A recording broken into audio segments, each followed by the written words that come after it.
Hello everyone, welcome to course study on solid mechanics.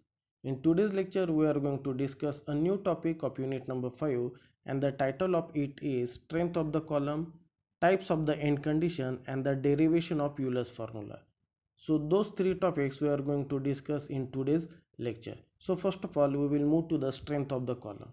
So remember that the strength of the column it depends upon two things only. The first one is it depends upon slenderness ratio and the second one is it depends upon the end condition of the column.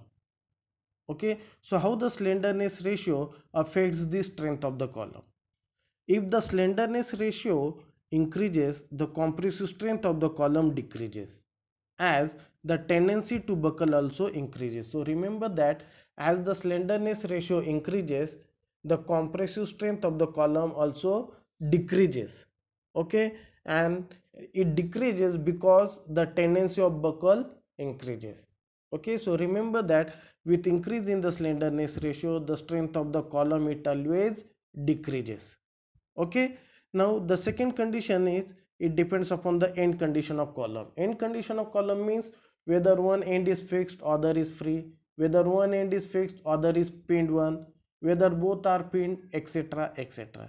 So depending upon the end condition, the strength of the column also changes or it also varies. Okay, so how the end condition affects the strength of the column, that we are going to discuss in the next topic. Okay, so the next topic is types of the end condition of the column.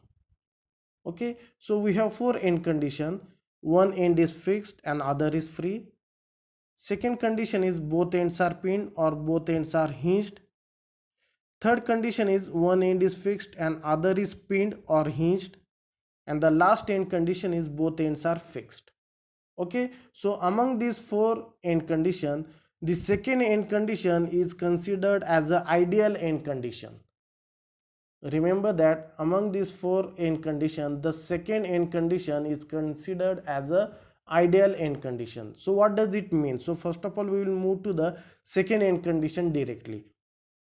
So this is the second end condition where both ends are pinned, or both ends are hinged. Okay, so in this particular end condition we have a column AB. This is a B column. Okay, vertical line we can see over here. This is a vertical column. It is subjected to axial load P as shown in this particular figure. Due to the application of that axial load, the column will bend in this particular manner. See here, it will bend in this particular manner. Okay, so the deflection curve in this particular manner, it is in the form of bow. It looks like a bow. Okay, so it can be considered as a ideal condition. This type of deflection curve is considered as a ideal condition. Okay, and the remaining three condition, first one, third one and fourth one, we have to compare with this particular ideal condition. Okay, so how to compare all those three condition with the ideal condition? Okay, so first of all we will discuss the first end condition where one end is fixed and other is free.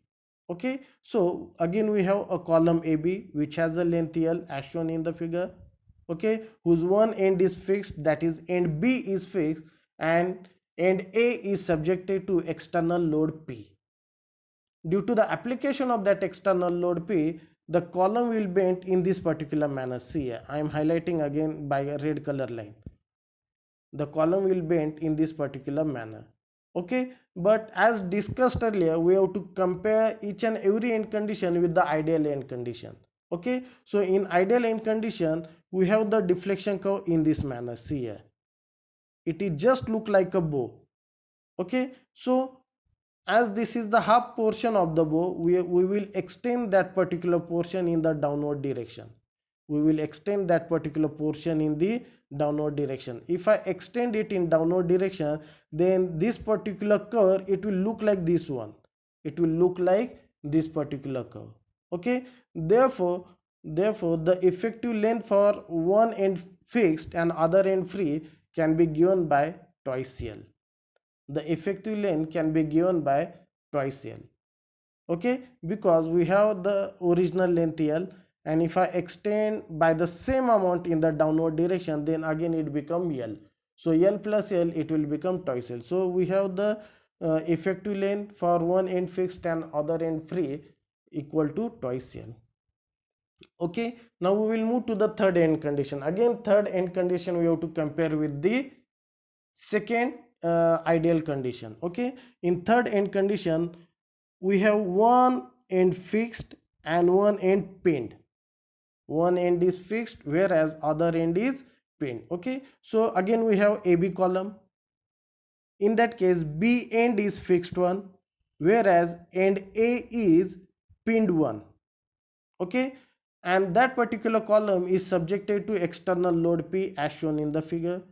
Due to the application of this particular external load P and depending upon the end condition, the column will bend in this particular manner. See here, I am again highlighting this particular portion. This will bend in this manner. Okay, at end, as end A is pinned one, so the deflection will start from point A. Okay, and as end B is fixed one, so the deflection will start by from the some length from the bottom point of B. Okay, therefore we will have this particular curve when one end is pinned and one end is fixed. We have this particular curve. Again, this particular curve, it looks like a standard curve, standard bow curve. Okay, so the effective length for one end fixed and one end pin can be given by 0.7 L. Effective length for the one end fixed and one end pin can be given by 0.7 L. Okay, now we will move to the fourth end condition where both ends are pinned, where both ends are fixed one. Okay, so again we have a column AB whose end A is fixed one. Okay, and end B is also fixed one. Okay, now due to the application of external load P, the column will bend in this particular manner. See here how it will bend. It will bend in this particular manner. Okay, and if you concentrate on this particular portion only, see here, if you concentrate on this particular portion only, so again it looks like a ideal condition. Okay, so that effective length can be given by LE is equal to 0.5 L. For such a case, the effective length can be given by 0.5 into L. Okay, so this is all about the end conditions of the column. Okay, now why we have to determine the end condition and why we have to determine the effective length? because slenderness ratio, it is the ratio of effective length to the least lateral dimension. Remember that slenderness ratio is the ratio of effective length to the least lateral dimension, and all of you know that the strength of the column, it depends upon the slenderness ratio. Okay, so if your effective length will change, the slenderness ratio will also change. Okay, and as the slenderness ratio changes, the strength of column will also change. So remember that in this particular manner, the end condition of the column also determines the strength of the column. Okay, because the effective length is depend upon the end condition. As the effective length depends upon the end condition, then the slenderness ratio is a function of effective length. Okay, and as the slenderness ratio changes, the strength of the column also changes. Okay, so this is all about the strength of the column and the end conditions of the column. We will stop here. In the next lecture, again we will discuss the derivation of Euler's formula. Okay, so we will stop here. Thank you.